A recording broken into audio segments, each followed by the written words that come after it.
নমস্কার। দেখো বন্ধুরা, আজকে আমরা বেরিয়ে পড়েছি একটা নতুন জার্নির উদ্দেশ্যে। আজকে আমরা যাচ্ছি নবদ্বীপ, মায়াপুর। দেখো, সেখানে আমরা ইস্কন দেখাবো তোমাদেরকে, আরও অনেক নতুন কিছু তুলে ধরবো। তো চলো, পুরো ব্লগটা কন্টিনিউ করো। দেখো, যেতে যেতে আমরা হাওড়ার ব্রিজে একটু সময় কাটিয়ে নিলাম। দেখো, এখানটা একটা মজার তো এই মহান ব্যক্তি হঠাৎ করে এখানে কসরত দেখাচ্ছে। এটা হাওড়ার ব্রিজ, আমাদের এখানে ফটোশ্যুট চলছে। হাওড়ার ব্রিজে আমরা সবাই মিলে একটু ফটোশ্যুট করে নিলাম। ভাইরা গিয়েছিল, তারা একটু রিলস বানালো। তারপরে আমরা রওনা দিলাম নতুন জার্নির উদ্দেশ্যে। দেখো, এখানে আমরা হালকা করে খিদে পেয়েছিল, তাই আমরা রুটি টোস্ট করে খেয়ে নিলাম। এবং এই দাদাভাই হাওড়ার ব্রিজের ওই হাওড়ার স্টেশনের বাইরে খুব ভালো বানাচ্ছিল। দেখো, এরা সবাই পোলাপান। তো এটা আমাদের ট্রেন। যারা যারা জানো না এখনও পর্যন্ত, মায়াপুর যাওয়ার অনেকগুলো ট্রেন আছে, তার মধ্যে কাটোয়া লোকাল তোমরা ধরবে, ওইটা ধরলেই তোমরা পেয়ে যাবে। আমরা বিকাল 4টা 5-এর ট্রেনে রওনা দিয়েছিলাম। দেখো, ট্রেনটা কত সুন্দর, সবাই মিলে বসে আছে এবং ট্রেনের কোচটা খুবই সুন্দর। এইটা আমাদের ট্রেন সেকেন্ড ক্লাস, আমরা বসেছিলাম। আমরা প্রথমেই গিয়েছিলাম যেহেতু, তাই আমরা সবাই সিট পেয়ে গেছিলাম। এটা ট্রেনের বাইরে, খুব সুন্দর একটা পরিবেশ, বাহ, খুব ভালো লাগছিল। তো চলো, তোমরাও আসো, খুব ভালো লাগবে, ঘুরে আসো। মায়াপুরের পুরো জার্নি তোমাদেরকে দেখাচ্ছি, কেমন লাগে দেখবে। আমরা নেমেছিলাম বিষ্ণুপ্রিয়া স্টেশনে। সেখান থেকে লঞ্চ ঘাটের উদ্দেশ্যে রওনা দিয়েছিলাম টোটো ধরে।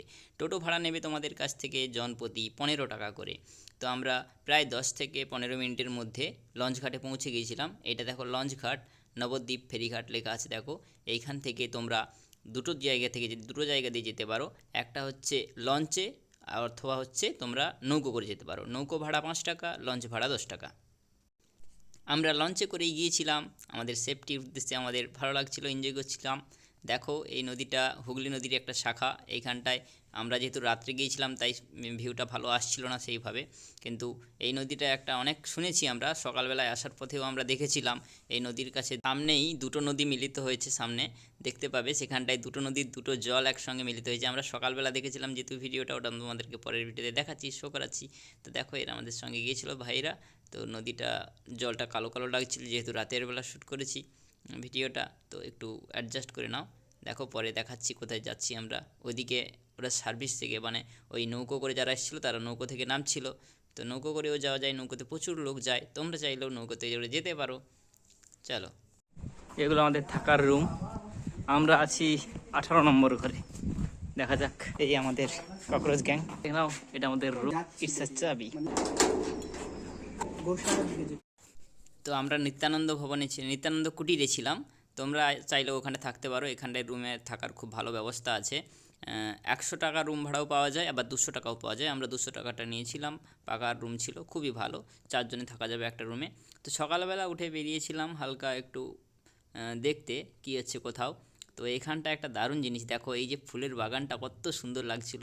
এখানটায় ফুলগুলো, মরুকছুটি ফুলগুলো লাল হয়ে ফুটেছিল, সুন্দর। আমরা ফটোশ্যুট করছিলাম একটু আধটু। এ ভাইরা হালকা রিলস বানাচ্ছিল। ওইদিকে আমরা এই সামনের থেকে দেখতে পাবে কত সুন্দর মন্দিরের সুন্দর একটা ভিউ আসছিল। তো আমরা সকালবেলা খুব মজা করছিলাম। আর সকালবেলা ওই দিক থেকে একটা পুলিশ কাকু এসে আমাদেরকে বকছিল যে এইখানটায় ফটো তোলা যাবে না। তো আমরা তারপরে চলে এসেছি, একটু ভিডিও করে নিয়ে তারপরে চলে এসেছি। এই দেখো আমাদের নিত্যানন্দ কুটির। আমরা তারপর নিত্যানন্দ কুটিরে চলে এসেছিলাম আমাদের রুমে, এবং আমরা রুমে এসে ফ্রেশ হয়ে তারপরে আবার নতুন করে ঘুরতে বেরিয়েছিলাম। এবং আমরা পুরোটা দেখো, এক জায়গায় সামনে এইটা রথটা পড়েছিল, খুব সুন্দর। আর এই রুমগুলো দেখতে পাচ্ছ, এই রুমগুলো 100 টাকার রুম করো। এগুলো সব গৌরাঙ্গ কুটিরের। এগুলো সাইড দিয়ে এই দেখো গৌরাঙ্গ কুটির, এগুলো 100 টাকা করে। না, আমাদের রুমটা যেটা ছিলাম আমরা ওইটা 200 টাকা করে নিয়েছিল। তো ভালো, মোটামুটি সার্ভিস, খারাপ না। আর মেন মন্দিরটা যেখানটায় গড়ে উঠছে, এই দেখো এর চারদিকে অনেকটা রাস্তা ঘুরে ঘুরে আসতে হয়। তো এখানটায় আমাদের খুব বিরক্ত লাগছিল, অনেকটা রাস্তা ঘুরে ঘুরে ঘুরে ঘুরে তারপরে আসতে হচ্ছে। বারবার যাওয়া আসা করতে কষ্ট হচ্ছিল, কিন্তু কী আর করা যাবে, ঠাকুরের কাছে যখন গিয়েছি ভালোও লাগছিল। তো চলো, এখানটা সকালবেলা আমরা ফটোশ্যুট করে নিলাম, একটু ঘুরে নিলাম, দেখে নিলাম। তারপরে আমরা বেরিয়েছিলাম পুরো চত্বরটা এক চক্কর মারতে। এইটা দেখো, মেন মন্দিরের এই কাজটা চলছে, আর এইটা হচ্ছে একটা সমাধিক্ষেত্র। এটা খুব সুন্দর।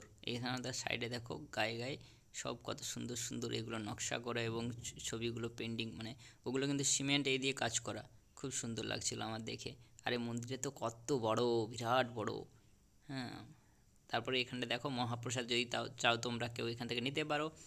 তো আমরা তারপরে টোটো ভাড়া করে বিভিন্ন ছোট ছোট জায়গাগুলো ঘুরছিলাম। চৈতন্য প্রভুর জন্মভিটা থেকে শুরু করে সব কটা জায়গা আমরা ঘুরেছিলাম। এখানে দেখো এক একটা করে জায়গা তোমাদেরকে দেখাচ্ছি। এটা নিমাইয়ের জন্মস্থান।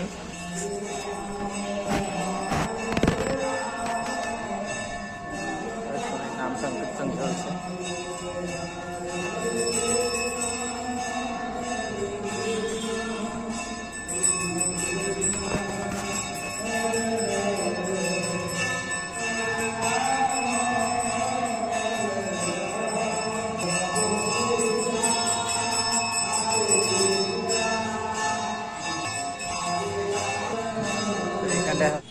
বন্ধুরা, এখন আমরা এসেছি শ্রীবাস অঙ্গনে। তোমরা জানো এটা একটা পূর্ণ তীর্থক্ষেত্র।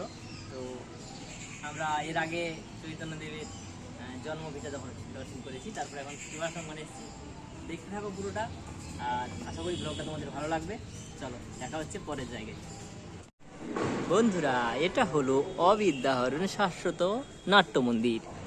দেখো মন্দিরের ভেতরেরটা, এই নাট মন্দিরের ভেতরে কি রয়েছে তোমরা দেখো। দারুণ একটা প্লেস, কত সুন্দর, so beautiful, so elegant, just looking like আ ওয়াও, জাস্ট লুকিং লাইক আ ওয়াও ওয়াও ওয়াও। এখানকার মেঝের পেন্টিংটা আমার খুব দারুণ লেগেছে। এই যে দেখো মেঝের পেন্টিংটা, সেই বিরাট বিরাট গরু, গরুগুলো যেন হাতি। চুম্পাশনা তাড়াতাড়ি যা, গরুর গাড়ি না হাতির গাড়ি বোঝা মুশকিল। It's just a phenomenon, so beauty. সিনগুলো তো দারুণ, যাকে বলে অ্যাবসলিউট বিউটি, সুপার সুপার।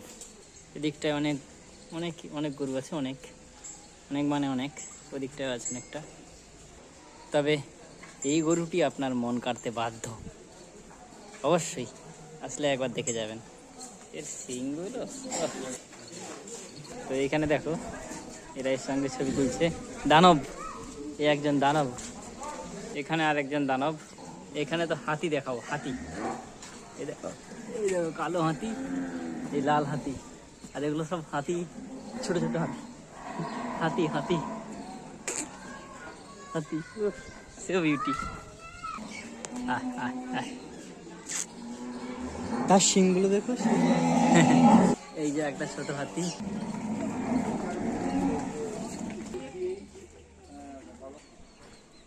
এইগুলো হাতি, এইটা একটা হাতি। সত্যি সত্যি রিয়েলি দে আর হাতি। হাতির চেয়েও বড় বললে ভুল হবে না। এই দেখো দানব, এগুলো দানব এক একটা। তো এখন আমরা সমাধিস্থলের কাছে এসেছি, এটাতে প্রবেশ করব। তো ও বিউটি, এক্ষুনি চালু করলো জাস্ট পারাটা, জাস্ট বিউটি, ও সিনিক বিউটি, সুপার, দারুণ লাগে। তো এখন আমাদের সাদা ধবধবে একটা শ্বেত পাথরের সুন্দর সমাধিক্ষেত্র। তো এখানটায় গৌর নিতাই সবার ছবি আছে, ওরা কীর্তন করছে দেখো। আর এখানটা একটা ফাঁকা পেস আছে, দারুণ জায়গাটা। যেহেতু এখন সূর্য ডুবে গেছে, তাই এখন অন্ধকার অন্ধকার লাগছে একটু, তোমাদের দেখতে একটু কষ্ট হতে পারে, কিন্তু দেখো তবুও কত সুন্দর বিউটি। এটা মূল মন্দির, গর্ভগৃহ যাকে বলা হয়।